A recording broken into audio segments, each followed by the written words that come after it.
पन्नगे च सुरेंद्रे च कौशिके पाद संस्पृशि निर्विशेष मनस्काय श्री वीरस्वामिने नमः। आर्हत वाङ्मय में कहा गया है, सुवर्ण रूपस्सु पव्वया भवे सियाहु कैलास समा असंख्या नरस्य लुद्धस्य नटेहि किंचि इच्छाहु आगास समा अनंतया। आदमी के भीतर इच्छा होती है, मन है तो इच्छा भी आसानी से उभर सकती है। और इच्छा या विवेक होता है तब आदमी प्रवृत्तिमान संभवतः बन सकता है। सर्वथा इच्छा मुक्त होना वीतराग और छठे गुणस्थान तक के मनुष्य के लिए कुछ कठिन हो सकता है, परंतु इच्छा में परिष्कार हो जाए। परिष्कार इस रूप में कि असत इच्छा न हो, अशुभ इच्छा न हो। अशुभ इच्छा कैसे कि मैं उसकी चीज़ ले लूं, उसका विनाश हो जाए, है ना, उसका व्यापार ठप हो जाए, वह संकट में पड़ जाए,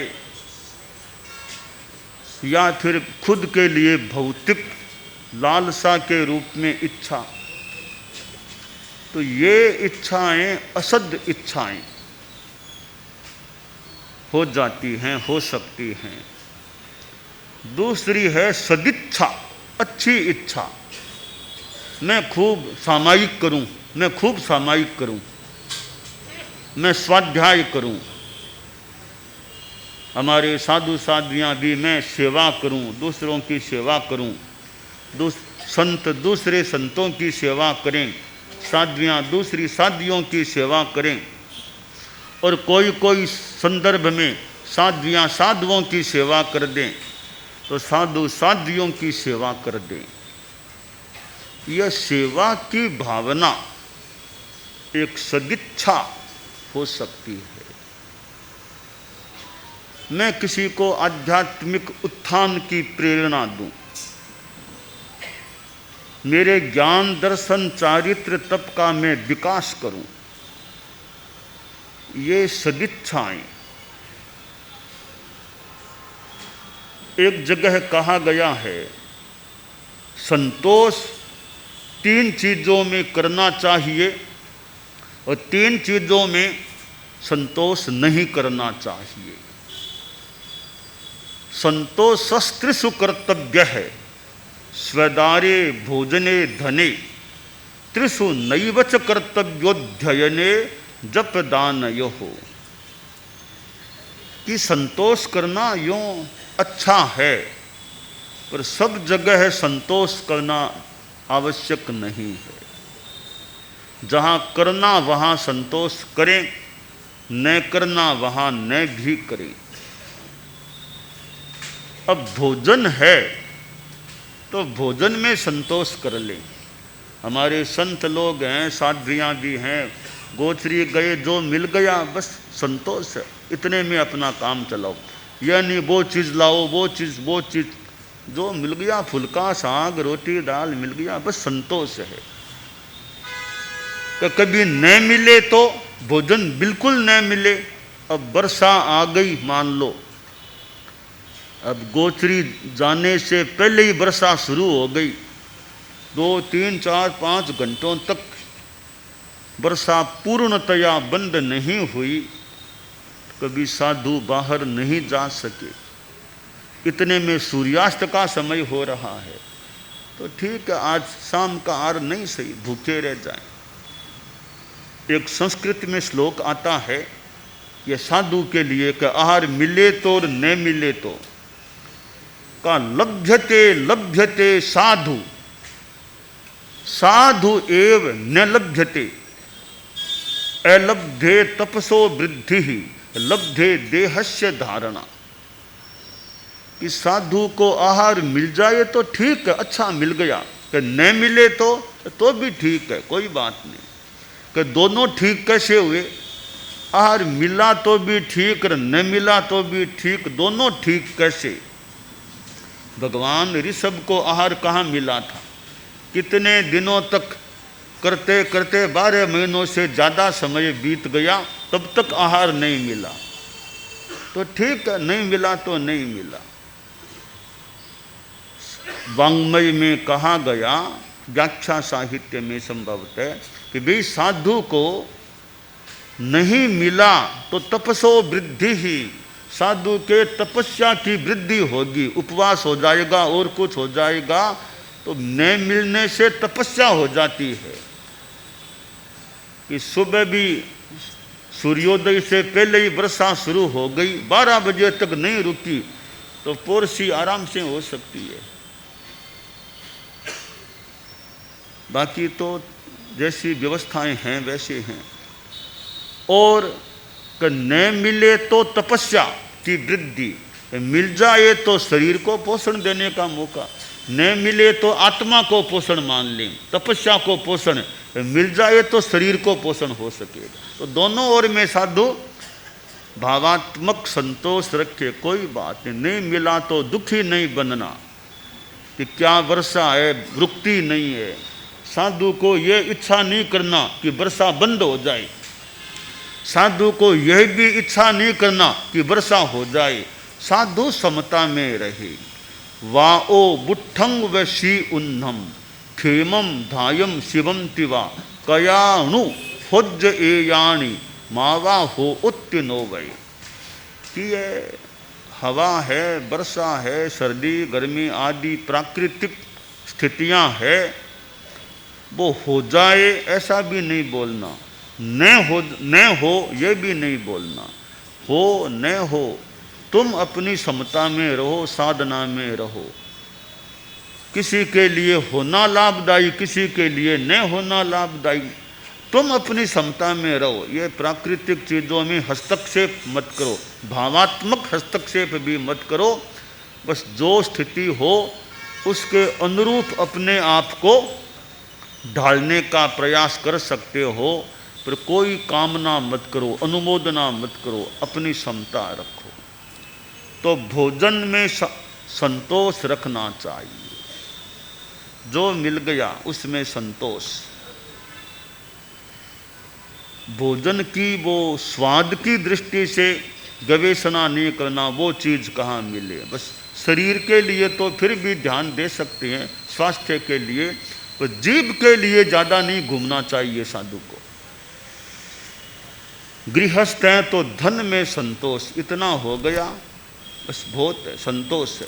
तो धन में संतोष कि धन और आ गया और आ रहा है, और आ रहा है तो धन का परित्याग करो, विसर्जन करो, सीमा करो। भी आ भी जाएगा तो मैं इस अवधि के बाद इतनी सीमा से ज़्यादा मेरे मालिकाना में पैसा नहीं रखूँगा।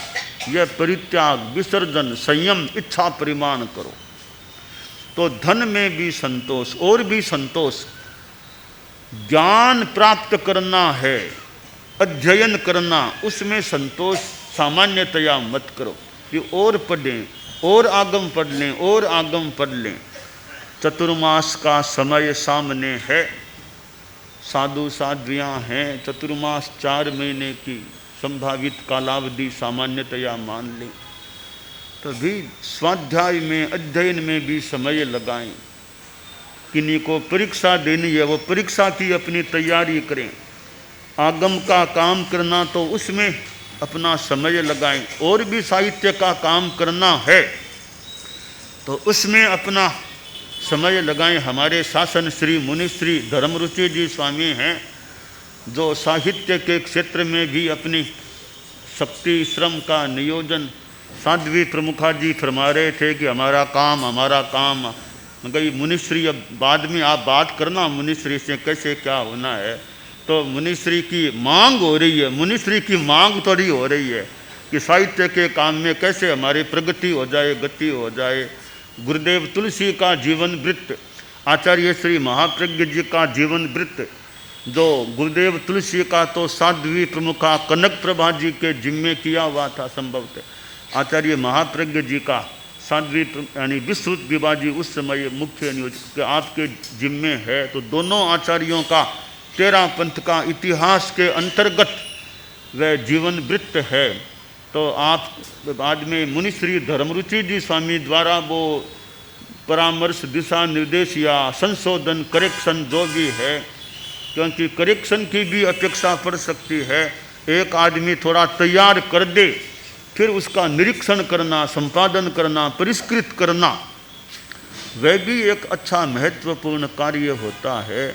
इसीलिए पुस्तकों में संपादक भी होते हैं कि संपादन करने वाला और परिष्कार करने वाला, परिष्कार कर दे। तो यह साहित्य का कार्य है। तो मुनिश्री धर्मरुचि जी स्वामी आगे ही, हमने भी आपसे कहा आप आगे पधार जाओ, अहमदाबाद सीधे जल्दी इधर से पधार जाओ, मैंने आगे ही आपको भेज दिया था, आप पधार गए थे। तो समय भी यहाँ स्वास्थ्य के हिसाब से भी और भी, क्योंकि अब उम्र 9वां दशक है, फिर भी वो मतलब पैदल चलना। हालांकि आपने तो मुझे नहीं कहा था कि मुझे आप सीधा भेजो, पर मैंने सोचा भी अब ज़्यादा थोड़ा स्वास्थ्य के हिसाब से सीधा भेज दें। तो मैंने कहा आप सीधा पधारो, अहमदाबाद निकट ही है। तो कईयों के लिए अब यूँ आप बहुत साथ में बहुत घूमे भी हैं, पैदल बहुत घूमे हमारे साथ, पैदल 9वें दशक में भी पैदल विहार करना थोड़ा सा आश्चर्य कह दो, पुण्यवत्ता कह दो, अनुकूलता कह दो कि 9वें दशक में भी पैदल यात्रा कर लेना। तो मुनिश्री धर्मरुचि जी स्वामी वो आगे, हालांकि अभी भी आप यूँ मतलब कामना है सक्रियता बने रहे कार्य में, और मेरे वापिस चौमासा पूरा हो तो फिर वो पैदल विहार आगे हो लाडनों की ओर। तो यानी शरीर की अनुकूलता रहनी चाहिए। बाकी थोड़ा कहीं समझौता भी करना पड़े स्वास्थ्य के साथ, कहीं समझौता भी करना पड़े, कहीं शरीर की बात माननी पड़े, कहीं शरीर से अपनी बात मनवाने की चेष्टा करें। वो जैसा अवसर हो वैसा करना हो सकता है। तो चतुर्मास में यह जो समय है, तो यह मुनिश्री भी, यह गुरुदेव तुलसी का जीवन वृत्त तो प्राय हो गया होगा।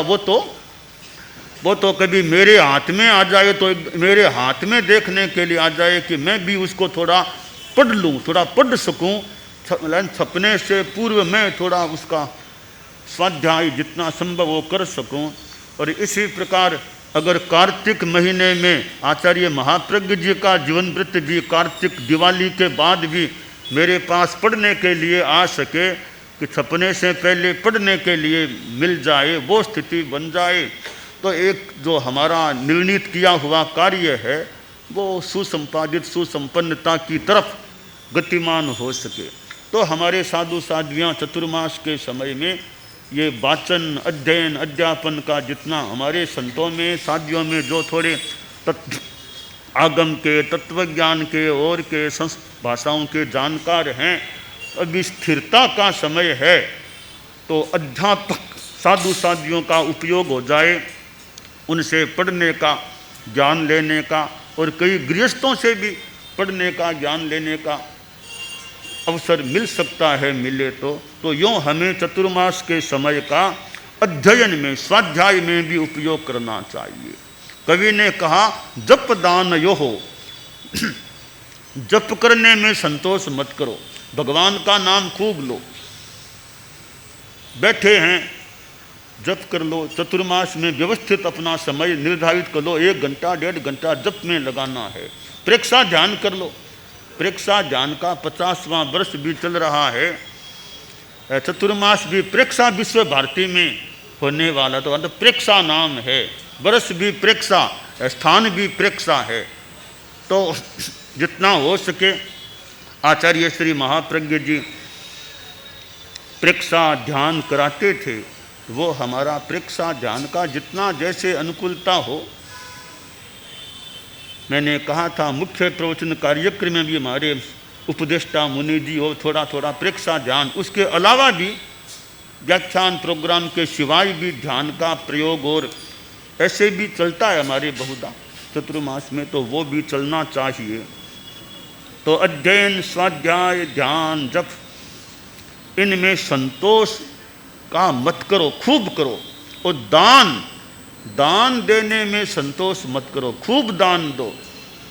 साधु गोचरी आए हैं, खूब भावना से श्रावक महाराज ये लो ये लो ये लो, कि भाई मेरे घर में साधु आए हैं, जितना हो उसके साधु के नियमानुकूल मैं भिक्षा देने का प्रयास करूं।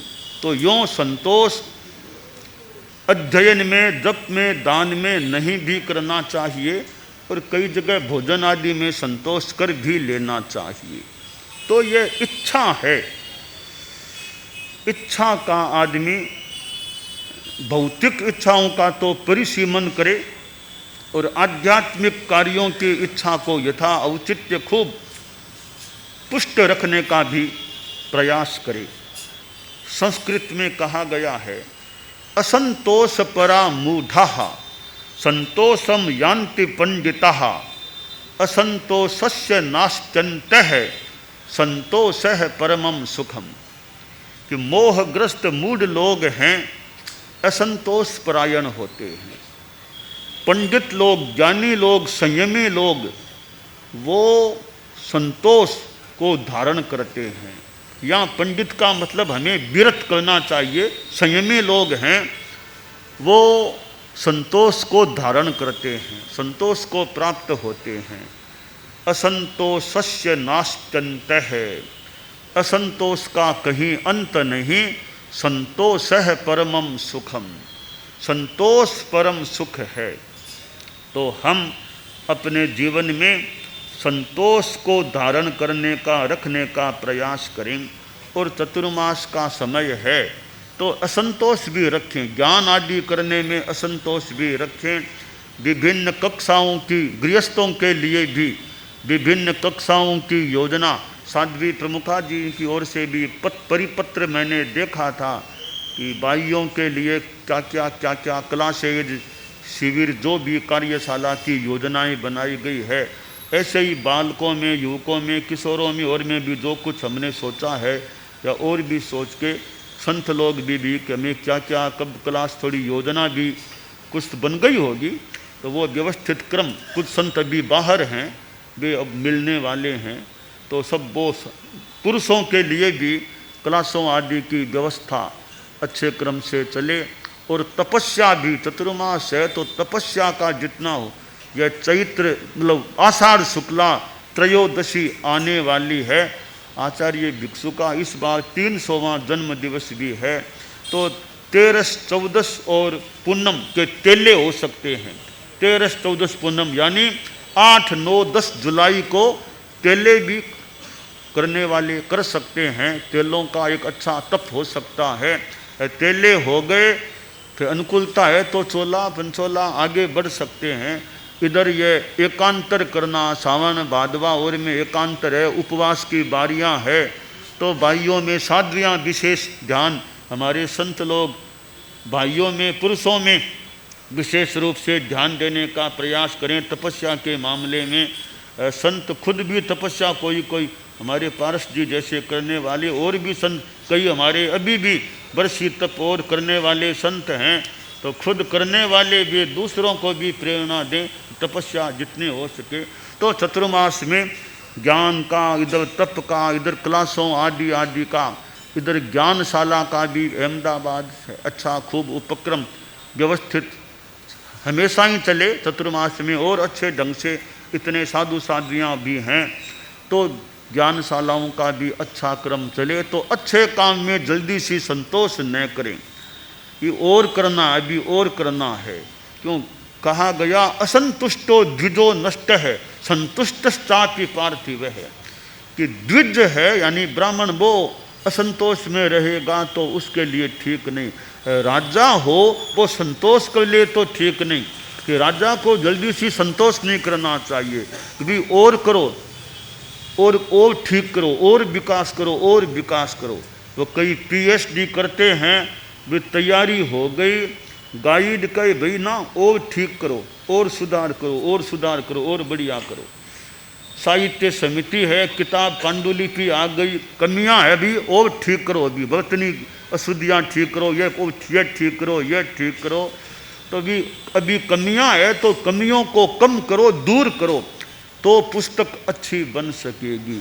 तो हम अपने जीवन में यह परिष्कार का दृष्टिकोण रखें, मेरे जीवन में भी परिष्कार हो, कि मेरे जीवन में कहीं कमियां है, मुझे गुस्सा ज़्यादा आता है, मैं उसको कम करूं, मेरे में ज़्यादा बोलने की आदत है, मैं उसको भी थोड़ा कम करूं, मेरे में लालसा लोभ है, उसे कम करूं। तो जो मेरे में कमियां हैं, अवगुण हैं, कमियां हैं, मैं उनको परिष्कृत करने का, अल्पीकृत करने का, नष्ट करने का प्रयास करूं। यानी अपना परिष्कार करो, अपना परिष्कार करो। परिष्कार करने से चीज अच्छी बन सकती है। कि पत्थर है, अनावश्यक को हटाओ हटाओ, मूर्ति के रूप में एक कृति सामने आ सकती है। तो जो भी हम कोई किताब भी लिखें, लेख भी लिखें, वापिस खुद पढ़ो, ये कहाँ और इसको ऐड लेस करना, वो कर दो तो आलेख और अच्छा बन सकता है। तो हमारे साधु साध्वियाँ जो विभिन्न कार्यों से जुड़े हुए हैं, कोई भाषण देने वाले भी अपने भाषण का विकास करें, भी भाषण वो कैसे बढ़िया दें, गीत गाने वाले हैं, गीत कैसे बढ़िया गाएं। हमारे वो मधुर संगायक हैं मुनि राजकुमार जी, मधुर उनका वो दिया हुआ है मधुर संगायक। तो इन दिनों में काम थोड़ा कम पड़ा होगा, तो भी जब मौका आए तो थोड़ा मधुर गीत, वो गीत भी जब मौका आए। बाकी तो हमारे प्रोग्रामों की व्यवस्था रहती है कि कहीं उपदेश देना हो, करना हो, लोगों को सुनाना हो, तो गीत हमारे कई संतों में ऐसे गाने वाले, ये तो इनका तो है ही मधुर संगायक। बिना अलंकरण के भी कई संत हमारे कोई गीत गाने वाले हो सकते हैं। तो गीत गाने वाले गीत गाएं, जिसके पास जो है उस सामग्री का यथा अवसर। शादियों में भी कई हमारे जो गाने वाले, पढ़ाने वाले, पढ़ने वाले जो भी हैं, समणियाँ भी कई आई हुई है। पर समणियाँ की तो स्थिरता में विश्वास हमारा कम रहता है, क्या पता वो कब कहाँ चली जाए, कोई लाडनू चली जाए, कोई कहीं चली जाए, या हम भेज दें। तो समणियों की तो स्थिरता में थोड़ा पूरा भरोसा करना कठिन होता है। भरोसा था कई बार तुम्हारा भी नहीं हो सकता, आजकल कभी कभी तुम्हारा भी भरोसा कई बार नहीं होता, पता नहीं किसको कहाँ कब भेजना पड़ जाए। तो समणियों का तो और भी कम भरोसा कि चतुर्मास पूरा अखंड चौमासा एक जगह करने वाले कितने होंगे, क्योंकि इनकी अपनी उपयोगिता, अपनी आवश्यकता, अपनी कुछ खुद की परिस्थितियाँ हो सकती है। तो जो जहाँ रहें अपना अच्छा काम करने का प्रयास करें, यह काम्य है। दानान स्वेट्ठम अभयपयाणम सच्चे सुया अणवज्जं वयन्ति तवेषु या उत्तम बंभचेरम लोगुत्तमे समणेनाय पुत्ते।